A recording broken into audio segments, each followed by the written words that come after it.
के साथ साथ राज्य सरकार ने भी नेटवर्क मार्केटिंग बिजनेस के महत्व को काफी हद तक समझते हुए अपने स्तर पर अपने अपने राज्य में डायरेक्ट सेलिंग गाइडलाइंस को कानूनी तौर पर लागू करना शुरू कर दिया है। महाराष्ट्र सरकार के बाद अब हिमाचल प्रदेश सरकार ने भी अपनी डायरेक्ट सेलिंग गाइडलाइंस को सबके समक्ष रखा है। नमस्कार, मैं हूं निशा और आप देख रहे हैं 24India.News। लेकिन दोस्तों, इस पूरे मुद्दे पर चर्चा करने से पहले हम आपका ध्यान इन दो बातों की ओर आकर्षित करना चाहेंगे।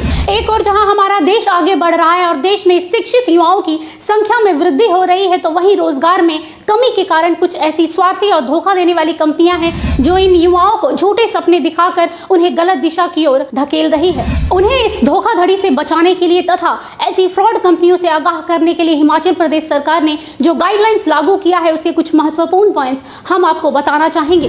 दरअसल हिमाचल प्रदेश सरकार के द्वारा बनाई गई direct selling guidelines government of India के द्वारा बनाई गई गाइडलाइंस से मेल खाती है, जो भारत सरकार के द्वारा 26 अक्टूबर 2016 में निकाली गई थी। इस पूरे गाइडलाइंस को हिमाचल प्रदेश सरकार ने अपने गाइडलाइंस के रूप में स्वीकार कर लिया है।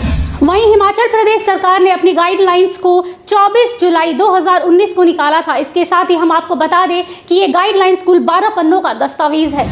तो चलिए एक नजर डाल लेते हैं हिमाचल प्रदेश गाइडलाइंस के कुछ महत्वपूर्ण पॉइंट्स पर। दोस्तों, यहाँ गौर करने वाला पहला पॉइंट है, किसी भी डायरेक्ट सेलिंग कंपनी में सिर्फ लोगों को ज्वाइन कराने का पैसा आपको नहीं मिलेगा, बल्कि उनके द्वारा कोई भी सर्विस या प्रोडक्ट खरीदने पर उसमें से आपको कुछ पैसे डिराइव करके यानी निकाल कर ही दिया जा सकता है, ना कि लोगों को ज्वाइन कराने का पैसा आपको मिलेगा। अगर कोई डायरेक्ट सेलिंग कंपनी इस तरह की बात करती है तो याद रखिएगा दोस्तों, वो कंपनी कोई डायरेक्ट सेलिंग कंपनी नहीं है, बल्कि डायरेक्ट सेलिंग कंपनी की आड़ में आप लोगों को ठग रही है। वहीं इस गाइडलाइंस में अगला गौर करने वाला पॉइंट है, अगर आप किसी डायरेक्ट सेलिंग कंपनी में हैं और आप उस कंपनी के डायरेक्ट सेलर हैं, तो आपकी कंपनी के टीम मेंबर के द्वारा किए गए कामों से जो पैसे आए हैं, यानी आपकी टीम में जो काम हुआ है उससे जो पैसे आए हैं, उसमें से cost of production, government taxes, admin charges और भी बहुत सारे चार्जेस निकालकर जो पैसे बचते हैं उसमें से पे आउट दिया जा सकता है। अगर कोई कंपनी इस तरह की बात कर रही है या फिर आपको अलग से पैसे देने का ऑफर दे रही है, तो थोड़ा सावधान रहिए, क्योंकि दोस्तों डायरेक्ट सेलिंग कंपनी में ऐसा नहीं होता है। जो कंपनियां ऐसा करती हैं वो फ्रॉड करती हैं। दोस्तों, इस गाइडलाइंस का तीसरा पॉइंट बहुत ही महत्वपूर्ण है। इसमें साफ साफ कहा गया है कि अगर आपकी डायरेक्ट सेलिंग कंपनी है और आप पे आउट बांट रहे हैं, तो आपको इसका पूरा हिसाब देना होगा, क्योंकि दोस्तों बहुत सारी ऐसी कंपनियां हैं, पोंजाई स्कीम वाली कंपनियां हैं, जो ऐसे ही धड़ल्ले से आम जनता को धोखा दे रही हैं। और इस तरह के धोखे से आम जनता को बचाने के लिए हिमाचल प्रदेश सरकार ने ये गाइडलाइंस निकाला है, ताकि आम जनता इनके चंगुल में ना फंस सके।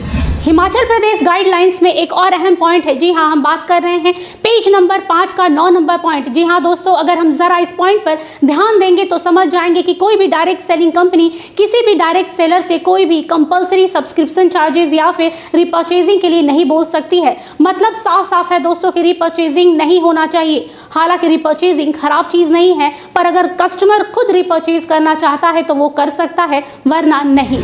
अगर कोई कंपनी खुद को डायरेक्ट सेलिंग कंपनी बताकर आपसे कंपलसरी सब्सक्रिप्शन चार्जेस या फिर रिपर्चेजिंग करने के लिए कह रही है, तो थोड़ा सतर्क हो जाइए, क्योंकि किसी भी डायरेक्ट सेलिंग कंपनी में इस तरह नहीं होता है और जो कंपनियां इस तरह कर रही हैं वो धोखा दे रही हैं। दोस्तों, अगर आप लोगों ने इन नियमों का ठीक से पालन कर लिया या फिर अच्छी तरीके से समझ लिया, तो आप इस तरह के पोंजाई स्कीम और भी बहुत सारे धोखा देने वाली कंपनियों से सावधान हो सकेंगे और दूसरों को भी सतर्क कर पाएंगे। इसके साथ ही हम आपको एक बात कहना चाहेंगे दोस्तों, कि किसी भी काम को करने से पहले या फिर किसी भी काम को अपने कैरियर के रूप में चुनने से पहले उस काम के विषय में पूरी जानकारी ले ले, ताकि आपको किसी भी तरह के धोखे का सामना ना करना पड़े। तो बस दोस्तों, यही था हिमाचल प्रदेश के द्वारा बनाई गई गाइडलाइंस के कुछ अहम पॉइंट्स जो हमने आपके साथ शेयर किया। इस गाइडलाइंस में और भी बहुत सारे ऐसे पॉइंट्स हैं जो गौर करने वाले हैं। वैसे इस गाइडलाइंस का लिंक हमारे डिस्क्रिप्शन बॉक्स में है, आप देख सकते हैं, ताकि आने वाले दिनों में कोई भी आपको इस तरह की स्कीम में ना फंसा सके। जाते जाते हम यही कहेंगे दोस्तों कि हिमाचल प्रदेश गाइडलाइंस आम जनता के फायदे और उन्हें इस तरह के स्कैम और जालसाजी से बचाने के लिए बनाई गई है। बहरहाल इन गाइडलाइंस के आने के बाद अब देश के लोगों में डायरेक्ट सेलिंग बिजनेस और डायरेक्ट सेलिंग कंपनी को लेकर एक भरोसा होने लगा है। साथ ही हमारे देश की जनता भी अब इसे अपने कैरियर के रूप में चुनने लगी है। आज के लिए बस इतना ही। देश दुनिया की तमाम खबरों के लिए देखते रहिए 24India.News और मुझे दीजिए आज्ञा। नमस्कार।